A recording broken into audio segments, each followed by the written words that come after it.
तो मतलब आज आपके सामने मैं एक राइट हेमिकोलेक्टोमी पेशेंट हूँ जिसका एक लार्ज इंटेस्टाइन निकाला हुआ है और अभी भी ऑन एंड ऑफ मेडिसिन पे रहता हूँ, अभी भी as a chronic disease treat होता हूँ। तो अब कोविड जो हुआ था 2019 में, तो उसमें भी कोविड हम सबको हुआ था, तो डॉक्टर्स को ज़्यादा ही हुआ था, हमें 2-3 बार हुआ था। तो उसमें फिर कोविड के यहाँ से स्टीरॉयड का भी, इसमें दवाई जो डिजीज़ है उसमें स्टीरॉयड्स भी लेते हैं, तो स्टीरॉयड्स का इम्पैक्ट और इसका कोविड का इम्पैक्ट लेके उसके बाद एवीएन से जूझ रहा हूँ, जो कि एवेस्कुलर नेक्रोसिस होता है। तो एवेस्कुलर नेक्रोसिस होता है कि मुझे AVN avascular necrosis of right hip है।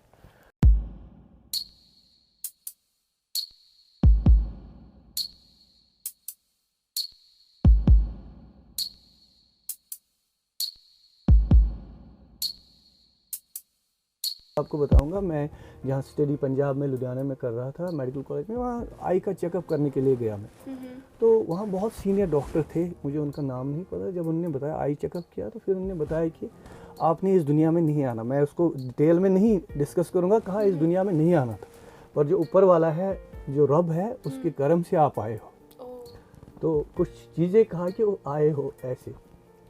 तो बचपन से मैंने जो शुरुआत की है, तो वो ऐसी ही शुरुआत हुई है। जो मेरा बचपन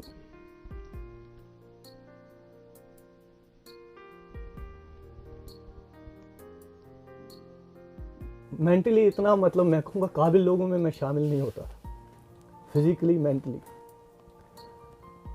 आपको किसी time you have to fight with your own mind, you have to fight with your own thoughts, and you have also fight with your own body. तो जो दूसरा है वो समझ नहीं पाता है कि किस मुश्किल से गुजर रहा है, एवं जो हमारे क्लोज है, नियर है, फैमिली से। तो क्योंकि हम अपना दर्द सबको नहीं बताते।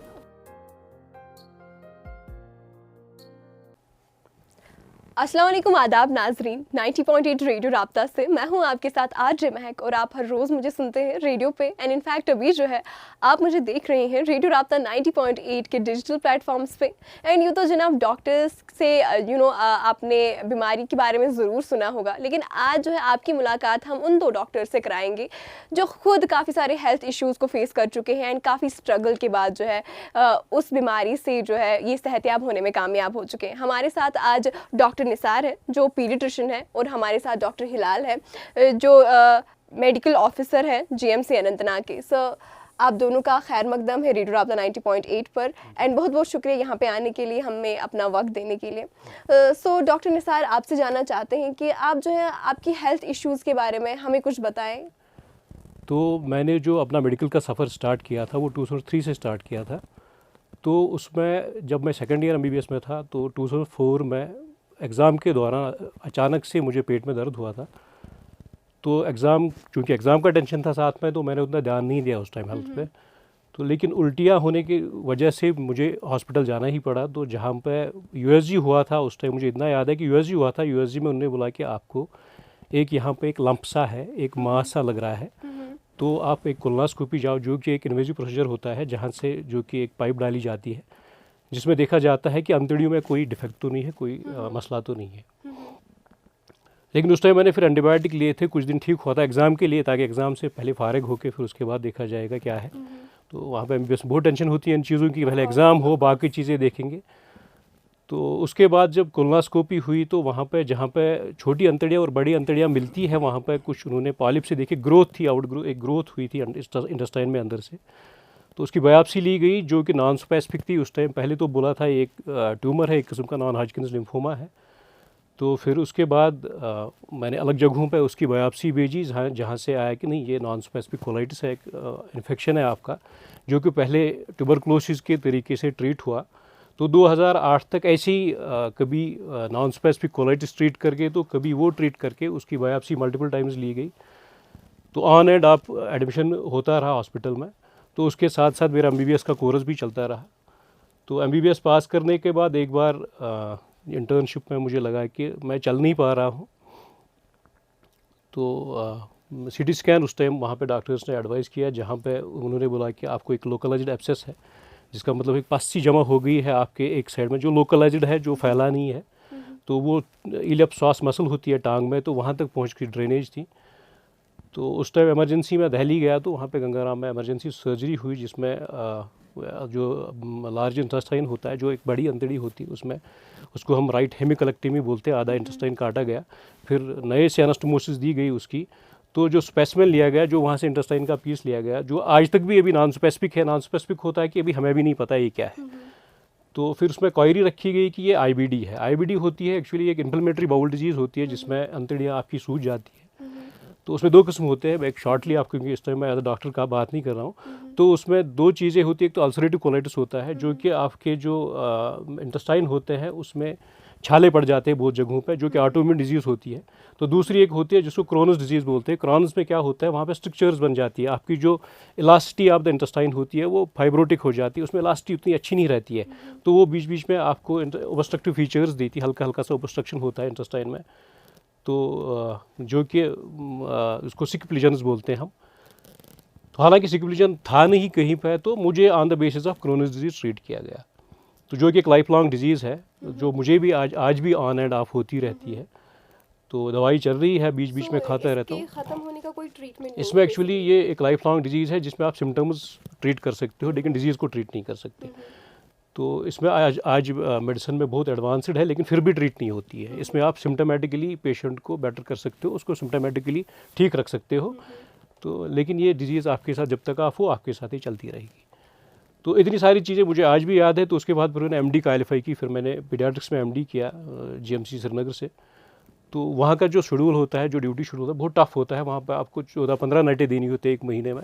तो आईबीडी को साथ लेके, जिसमें आपको ऑन ऑफ लूज मोशंस होते हैं, तो या आप खा नहीं पाते अच्छे से, आप अपनी बाउल हैबिट्स में कोई चेंज लाते हो, तो आपको इसमें एब्डोमिनल पेन तो रहता ही रहता है, हल्का हल्का सा इस टाइम भी है। तो एब्डोमिनल पेन लेके, ये सारी चीज़ें लेके, फिर अपना सारा जो आपको लाइफ में आप जो अचीव करना चाहते हो वो साथ चला के बहुत मुश्किल होता है। इसलिए कि इसमें सबसे बड़ी मोटिवेशन ये होती है कि आपने दिमाग में रखा नहीं मुझे ये करना है तो वो करना है, तो ये चीज़ें भूल जानी होती है।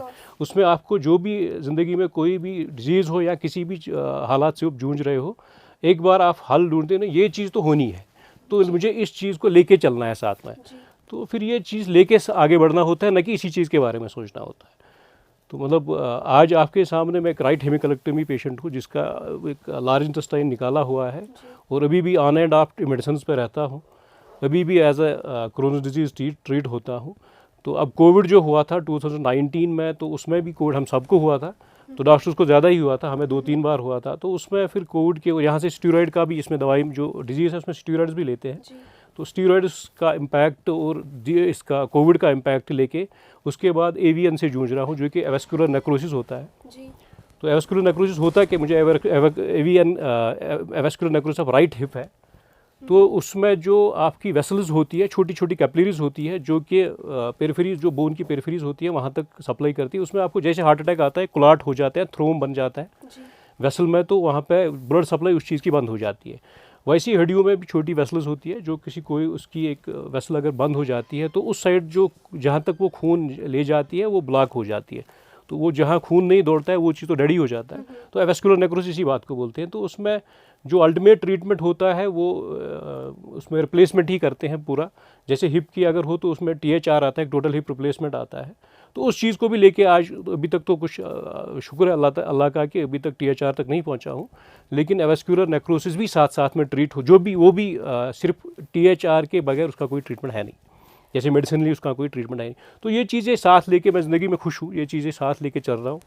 तो ये तो होना ही है, किसी मेरे साथ एक चीज़ हो रही है, किसी के साथ कोई और चीज़ हो रही है। तो ये चीज़ें एक्चुअली हमारा मैसेज भी यही था कि लोग सोचते हैं हम बीमार हैं, शायद डॉक्टर को नहीं होती है। हम लोग इससे आपसे बड़ी बड़ी बीमारियों से जूझते रहते हैं। तो हम जो लोग ये चीज़ लेके चलते, स्टिल लाइफ गोज ऑन, तो ये चीज़ लेके चलते हैं हम साथ में। और जैसे एक हेल्दी आदमी के गोल होते हैं, शायद हमें उनसे बड़े हो, तो ये चीज़ लेके आगे चलते हैं। So you talked about IBD, तो इस डिजीज़ के बारे में हमें ये बताएं कि ये बाय बर्थ भी हो सकती है या फिर नहीं, इसमें ये बाय बर्थ नहीं होती है। तो इसमें जेनेटिक फैक्टर्स भी हैं, कुछ डिसबायोसिस आता है जिसमें इंटेस्टाइनल फ्लोरा के चेंजेस होते हैं। तो ये कोई हेरिडिटी फैक्टर है टू सम एक्सटेंट है, लेकिन अभी तक इसके कि किस चीज़ से होती है ये अभी तक भी अच्छे से पता है नहीं। क्योंकि अगर हमें चीज़ इसकी पूरी इटियोलॉजी पता होती है किस चीज़ से होती है, तो ट्रीटमेंट भी आई होती है इसके लिए। तो सो डॉक्टर लाल आपसे जानना चाहते हैं कि आपके हेल्थ इश्यूज़ क्या रह चुके हैं एंड उनका जो ट्रीटमेंट है क्या पूरी तरीके से हो रहा है या फिर दे आर अनट्रीटेड डिजीजेस? महक, मैं रेडियो राब्ता का बहुत शुक्रगुजार हूँ और महक का भी शुक्रगुजार इट्स हूँ। Our pleasure sir. बहुत सारी अगर हम यहाँ डिस्कस करेंगे तो बहुत टाइम निकल जाएगा। जी। बहुत सारे हेल्थ इश्यूज जो मैंने फेस किए हैं फ्रॉम स्टिल माय, मतलब मेरे चाइल्डहुड से, बचपन से, माँ के पेट से लेके वन ऑफ जी। मैं एपिसोड आपको बताऊंगा। मैं जहाँ स्टडी पंजाब में लुधियाना में कर रहा था मेडिकल कॉलेज में, वहाँ आई का चेकअप करने के लिए गया मैं। तो वहाँ बहुत सीनियर डॉक्टर थे, मुझे उनका नाम नहीं पता। जब उन्होंने बताया आई चेकअप किया तो फिर उन्होंने बताया कि आपने इस दुनिया में नहीं आना। मैं उसको डिटेल में नहीं डिस्कस करूँगा, कहा इस दुनिया में नहीं आना था, पर जो ऊपर वाला है, जो रब है, उसके कर्म से आप आए हो।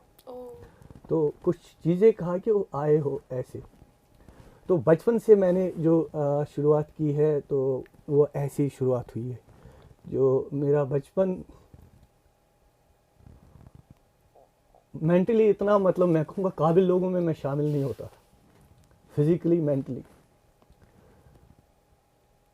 पर मैं मतलब हिम्मत नहीं हारी कभी। Nobody is perfect, I can say that, and I can say कि perfection belongs to Almighty. या मुझे जो रब का हमेशा रहम रहा है। Of course. तो सो मनी चीज़ें आई ज़िंदगी में, जैसे एक्सीडेंट हुआ है मेरी स्टडी में, कोमा में बहुत देर तक था, डीएमसी में, दयानंद मेडिकल कॉलेज लुधियाना में। उससे ओवरकम किया, जबकि पता था कि इसने मर जाना है, और मैंने उस टाइम भी कहा था मैंने मरना नहीं। जो हमारा प्रोग्राम, जो टाइम की शॉर्टेज है, इसमें मैं थोड़ा सा बताऊंगा आपको कि उसके बाद स्टडी के दौरान ही जो मेरी पेन स्टार्ट होने लगी, वो बहुत ज़्यादा पेन लोअर एब्डामन में और बर्निंग। तो सर्जन्स देखते थे, टॉप सर्जन्स इंडिया के, जैसे MS सेठी है, वो देख रहे डायग्नोज नहीं हो पा रहा है। जी। फिजिशियन OP नायर था, नहीं हो रहा डायग्नोज, कहीं पे नहीं हो रहा है। वो मेडिसिन दे रहे, मुझे कोई फ़र्क नहीं हो रहा है। जो मैं पेन किलर्स ले रहा हूँ तो उससे कुछ फ़र्क नहीं पड़ रहा। तो बहुत तंग था मैं, बहुत अपने तरीके से मैं गूगल या बुक्स खंजाल रहा हूँ कि कोई इसमें क्या क्या हो रहा है, मुझे जो बर्निंग और पेन हो रही है ये ठीक क्यों नहीं हो रही है। तो जब तक डिजीज़ का पता नहीं चलेगा आप ट्रीटमेंट कैसे करोगे, आप डाइट में चेंज कैसे करोगे। तो मैं ज्यूरिंग स्टडीज़ एक दिन मेरा एक जिस तरह मेरे डॉक्टर निसार मेरे बहुत क्लोज है, डॉक्टर इम्तियाज़ चाइल्ड स्पेशलिस्ट बहुत क्लोज है, वो अनंतनाग से है। तो उनने डिस्कस हमें केस किया, उनने कहा यार टेस्ट क्यों नहीं करते, अब गो फॉर कोलोनोस्कोपी, एक बार कोलोनोस्कोपी करो। हमारे सर है यहाँ मेडिकल कॉलेज में, head of department Ghulam Jilani Ramshu sir. तो मैंने उनसे डिस्कस किया, बहुत अच्छी रिलेशन उनके साथ है, सन फादर रिलेशनशिप है। मैंने कहा टेस्ट, तो उनने प्रिपरेशन के लिए कहा, तो टेस्ट किया तो टेस्ट भी बहुत डॉक्टर निसार जानते हैं कितना मुश्किल टेस्ट है ये, कितनी पेन होती है। तो सर ने जब टेस्ट वेस्ट कंप्लीट किया तो वो थोड़ा मैंने देख लिया उनके चेहरे पे कि सब कुछ ठीक नहीं है। तो मैंने कहा सर क्या बात है, तो उनने बात नहीं की। तो उनने कहा कोई बात नहीं है, तो मेडिसिन लिखी। जब मेडिसिन 2 बार लिखी तो कहा नेक्स्ट मंथ हम फिर एक टेस्ट करेंगे। मैंने जब देख लिया ये जो रिपोर्ट में अल्सरेटिव कोलाइटिस उसने लिखा है, तो मैंने फिर से पढ़ना शुरू कर दिया, दौड़ना शुरू कर दिया इधर से उधर। तो फिर मैंने नियर अबाउट जैसे हमारे खालिद सर सूफीज़म में बिलीव करते हैं, मैं भी कुछ नंबरों में और सूफीज़म में बिलीव करता हूँ। मैंने 29 डेज़ को गिन लिया था। तो जितना भी जो भी एफर्ट मेरे से हो सका मैंने फूड में चेंज किया। जैसे डेली हैबिट्स मेरे बहुत, जैसे चाय में बहुत ज़्यादा पीता था, फ्राइड समोसे जितना भी है वो कोक वगैरह सब मैं पीता था। मेरे सर है डॉक्टर शबीर सर, वो मैं उनको गुरु कहता हूँ, डर्मेटोलॉजी के हेड है, मेरे बहुत क्लोज है। हम इकट्ठे ये सब जैसे समोसे खाने, पकोड़े खाने, मैं सब बंद कर दिया। जो मुझे लगा कि जो डाइजेस्टिव यही मेरे माउथ में नहीं होगा तो वो मतलब कोई चीज़ नहीं लूँगा मैं। जैसे मैंने देखा इसमें ग्लूटेन से एलर्जी होती है, तो मैंने वो आशीर्वाद का आटा वगैरह वो बंद करना शुरू कर दिया, फ्राइड फूड बंद करना था, जंक फूड बंद करना शुरू कर दिया, जैसे चिकन उसको बंद करना शुरू कर दिया। तो जो मैंने देख लिया कि इसमें क्या क्या चीज़ें मुझे फ़ायदे में किस में रहूँगा और नुकसान कैसे रहूँगा। आपको किसी time you have to fight with your own mind, you have to fight with your own thoughts, and you have also fight with your own body. तो जो दूसरा है वो समझ नहीं पाता है कि किस मुश्किल से गुजर रहा है, एवं जो हमारे क्लोज है, नियर है, फैमिली से, तो क्योंकि हम अपना दर्द सबको नहीं बताते। डॉक्टर लाल हमें आप ये बताएं कि इस डिजीज़ के जो ओवरऑल सिम्टम्स जो है वो क्या होते हैं। पहले जब जो ये अल्सरेटिव कोलाइटिस के बारे में हम कहेंगे, मुझे पेन हो रहा था, डाइजेशन प्रॉपर नहीं हो रहा था, पेन और बर्निंग बहुत ज़्यादा, ऐसी पेन जो शूटिंग पेन होती है ना, मैं कहता था इसके आगे जो डेथ है वो इतना पेनफुल नहीं होगा, इतनी पेन होती थी।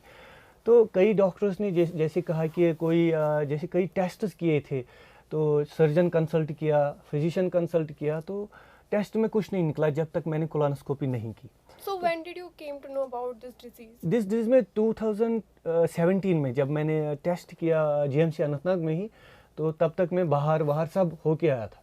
तो उसमें मैंने ये टेस्ट जब किया तो तब उसमें इंटेस्टाइन में अल्सरेशन थी, मोर देन 90% अल्सरेटिव था। तो जो ब्लीड भी होता था, ब्लीडिंग होती थी, पेन होता था, और ब्लीडिंग के बाद मुझे थोड़ा सा रिलैक्स मिलता था। पेन किलर कोई भी मेरी पेन को दबा नहीं पा रहा था। हाँ, मैं कभी कभी यहाँ तक पानी में बैठता था, गर्म पानी में, इतना जलता हुआ पानी में, टब में बैठना, तो उससे मुझे लग रहा था कि मुझे थोड़ा सा रिलीफ पेन में मिलता है। वो मुझे ये नहीं पता कि वो मुझे हॉट वाटर ज़्यादा दर्द दे रहा था कि उस दर्द को दबाने के लिए मैं कुछ एफर्ट्स बहुत कर रहा था, जैसे एक्सरसाइज करनी, डाइट में चेंज लानी। बाद में जब मुझे पता चला कि अल्सरेटिव कोलाइटिस है, तो फिर उसका एक प्रॉपर मैंने वे लिया डाइट का, जो जंक फूड है बंद कर दिया, ग्लूटेन फ्री डाइट लेना, हाई रिच प्रोटीन में कम ले लिया, दूध को बंद कर दिया, चिकन को बंद कर दिया। इवन मैंने चिकन तो मैंने 2017 से टोटली बंद किया है, खाया नहीं है। और मीट भी बंद कर दिया था, वो जब ईद में खाना शुरू कर दिया था। This year one of my close friend है, गैस्ट्रोएंटरोलॉजिस्ट डॉक्टर मुजफ्फर मीर, हमारे मेडिकल कॉलेज में है, बहुत काबिल है वो। उनने अब स्टार्ट किया, जैसे मैंने ये मीट, उनने कहा खा लो कोई बात नहीं है, चाय पी लो, अब नहीं है तुझे कुछ। अदरवाइज चाय भी, मीठी चाय तो मैंने साल से बंद की थी। जब से वो मतलब तब से मैंने थोड़ी बहुत शुरुआत चाय की है। अदरवाइज एक बार तो जिलानी सर ने कहा था कि जब मैं चाय पी रहा था, चाय पी नहीं थी, कप था टेबल पे, उसने कहा मरना है क्या, तब मैंने गंभीरता से ले लिया था कि सर ने ये क्या बात की, मरना है क्या। कभी आपने एक होप छोड़ दी क्या? नहीं, मैंने होप नहीं छोड़ दी। मैंने पहले भी सोचा था कि मैंने जीना है, मैं जी लूँगा, ओवरकम कर लूँगा, कितनी भी मुश्किलें आए, कोई साथ दे ना दे, तो मैंने तो जी लेना है और मैं जी लूँगा। पर होप क्या थी कि ऊपर वाले को लेके, जो गॉड है, जो हमारा रब है, उसको पकड़ के ले लिया कि मुझे बहुत ज़्यादा फेथ था, जो मुश्किलें वो डालेगा उनको आसान भी करेगा। और मैं जो हमारे कुरान शरीफ में भी है कि पत्ता भी नहीं मेरे बगैर कोई हिला सकता है, तो मैं उसको मानता था कि उसी ने दे दिया, वही ठीक कर लेगा। जैसे अगर है, कहते हैं ना कि खुदा के बाद अगर किसी पे भरोसा होता है कि जिंदगी बचा सके तो वो एक डॉक्टर ही होता है। So that's really good to know कि आपने कभी होप नहीं छोड़ी। सो ड्यूरिंग योर ट्रीटमेंट आपको किन परेशानियों का सामना करना पड़ा? जैसे मतलब हेल्थ इश्यूज कैसे आए कि हम लोग फिट नहीं रह पाते थे। जैसे पेन, लॉन्ग लास्टिंग पेन है, उसके बाद मुझे जैसे नींद आती थी, अगर मैं ड्यूटी पे हूँ तो मैं कैसे सो जाऊँ, और मैं उस पेन को लेके चलता था और ड्यूटी भी करता था। मैंने सोच लिया था कि अगर मैं बिस्तर में बैठूंगा तो मैं हार गया। तो जिस टाइम मैं बीमार था, जब पेन हो रहा था, ट्रिपल शिफ्ट में मैंने काम किया, कैजुअल्टी में भी काम किया, नाइट में भी काम किया, और खुद भी जो घर का काम है उसको भी किया। तो मैं चाहता था कि जो ये पेन है ये मुझे न ले, मतलब मेरे को मतलब दबा न ले। तो कोशिश होती थी कि मैं इसको, पेन को, इससे ओवरकम हो जाऊं, पेन को ठीक कर लूं और आगे चलूं। ये नहीं देखा मैंने कि कब ठीक हो जाएगी, क्या ठीक हो जाएगी, मैं टाइम के साथ साथ मैं इसको ठीक कर लूँगा। तो ये भी होप था कि मैंने जी लेना है। ये नहीं कि मैंने ज़िंदगी का आस नहीं छोड़ी थी। बहुत सारे एपिसोड्स लाइफ में हुए, कई एक्सीडेंट्स हुए, जिनके मुझे आज भी नहीं ये समझ आ रहा है कि बचपन से ऊपर वाले ने मुझे किस पर्पज़ के लिए रखा है। ये सच बात है। कभी कभी सोचता था किसी पर्पज़, आज भी सोचता हूँ किसी पर्पज़ के लिए तो रखा है, अदरवाइज़ वो बहुत पहले मुझे ले लेता। इसलिए मुझे ये यकीन है कि मुझे तो वो ठीक कर लेगा। अभी भी मुझे है इस एज में भी कि नहीं, कोई पर्पज़ तो है उसका, जिसलिए वो मुझे पता नहीं, या मैं वो चीज़ कर रहा हूँ, वो काम कर रहा हूँ, या कुछ जुड़े हुए हैं, कौन मेरे साथ लोग जुड़े हुए हैं, उनके लिए मैं हूँ, वो रब जाने। पर मुझे ये एक होप है कि हाँ, मैंने जी लेना है और मैं जी लूँगा। तो ये डिजीज अभी कम्प्लीटली ठीक हो चुकी है, ट्रीट हो चुकी है, या फिर अभी भी ये आप ही के साथ है? जिलाई सर कह रहे थे जैसे कभी वापस वो कह रहे आ सकती है, ये कह रहे कि अभी मैंने जैसे मेडिसिन भी छोड़ दिया है, डाइट को भी थोड़ा सा लूज़ किया है, डाइट को भी थोड़ा सा कर लिया है, तो टाइम नोज़ कि आगे क्या वापस आएगी नहीं आएगी वो मुझे नहीं पता। साइंटिफिकली तो जो इसकी इटियोलॉजी है, ये ऑटो इम्यून डिजीज़ है, इसकी जो इटियोलॉजी है नोन ही नहीं है, aetiology doesn't known, associated factors है वो भी क्लियर एसोसिएटेड फैक्टर्स नहीं है। तो अभी इसके साथ चल रहे हैं। तो साथ में मेरा लिवर का जो है लिवर सिस्ट हुआ था, मैंने हफ्ते के हफ्ते कंटिन्यूसली यूएसजी हो रही थी, सिटी ट्रिपल स्टेरॉलजी नेगेटिव, हाइड्रेटेड स्टेरॉलजी डॉक्टर मुजफ्फर मीर ने किया सजेस्ट, रामशू सर ने किया, लतीफ़ सिद्दीकी ने किया, वो भी नेगेटिव। तो उसको देखने अभी उस पर नज़र रख रहा हूँ कि ये बढ़ तो नहीं रहा, तो किस हद तक चल रहा है।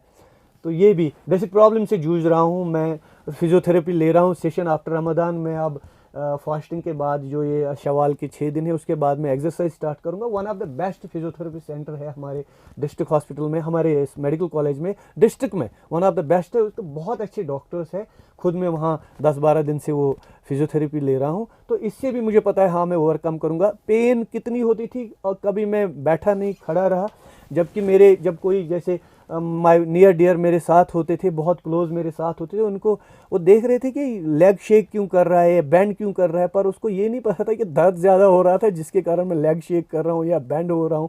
वो कभी डांट भी लेते थे कि क्या कर रहा हूँ, क्या कर रहे हो, सीधे खड़े रहो। तो मैं फील नहीं उनको करने दिया कभी कि मैं किस पेन से गुजर रहा हूँ। सो डॉक्टर शेख निसार, आपसे जानना चाहेंगे कि आपको कितनी मुश्किलों का सामना करना पड़ा कि ये जो डिज़ीज़ है तो इसको भी साथ लेके जाओ, इन अपना प्रोफेशन उसको भी। इसमें एक्चुअली जो आईबीडी जो है अल्सर की जो अल्सरेटिव कोलाइटिस है या मैं क्रोनिक डिजीज से जूझ रहा हूँ आज भी, जी। तो इसमें रिमिशन और रिलैप्सेस तो होते हैं। ये आपको कभी ठीक होगी 2-4 महीना, फिर उसके बाद फिर होगी। तो उसमें भी डाइट का उतना रोल है या नहीं है, हमारे तो एलोपैथिक में उतना ज़्यादा है नहीं इसमें। हम मेडिसिन के साथ ये जो इम्यूनोसप्रेसेंट्स होते हैं वो साथ लेके चलते हैं। तो इसमें एब्डोमिनल पेन आपको तो हल्का हल्का रहता ही है, तो डिस्कम्फर्ट तो अब कोई हम तो चला लेते हैं क्योंकि हमको आदत हो गई है। तो जो आम लोगों के लिए तो ये परेशानी ही है। तो इसमें क्या होता है कि जब आपके ऊपर बहुत सारी जिम्मेवारियां होती है, ऊपर से आपके गोल्स भी बड़े होते हैं, तो ये चीज़ें भूल जाना होता है। तो ये चीज़ें लेके चलना होता है दुनिया में। अगर यही हम दिमाग में लेके रखें फिर तो बैठ के सोना है, तो फिर इंतज़ार करना है कब जाके जाना है यहाँ से। सो जो आपके फ्यूचर गोल्स थे, फ्यूचर गोल्स में कुछ वो चीज़ों में affect नहीं, हुए? उसमें इफेक्ट तो होना ही है, वो तो सीधी बात है।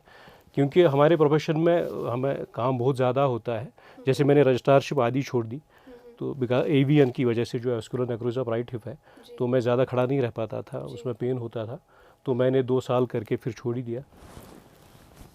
तो मतलब कुछ गोल्स हैं हमारे जो पूरे नहीं हो। डॉक्टर तो बन गया, जैसे एपी बनना चाहता था, एपी नहीं बन सका, वो रह गया। तो वो चाहे डिजीज़ की वजह से या किस्मत में ना लिखा हो, तो मैं तो डिजीज़ को ही, हम तो किसी ने, आदमी की एक फितरत है, हम किसी चीज़ पे जब तक अपनी दूसरी चीज़ पे ना चढ़ाएं तो हमें तब तक तसल्ली नहीं आती है। तो मुझे लगता है कि इसी डिजीज़ की वजह से मैं थोड़ा पीछे भी रह गया बड़ी चीज़ों से। लेकिन हिम्मत नहीं हारी है, आज भी चल रहे हैं, आज भी आगे का सोच रहे हैं। क्योंकि अब हमारी भी फैमिलीज़ है, तो फिर हमने आगे का प्लान नहीं किया होता। तो ये चीज़ें लेके चलना है, तो तभी जाके आगे भी बढ़ेंगे और दुनिया के साथ भी चलेंगे।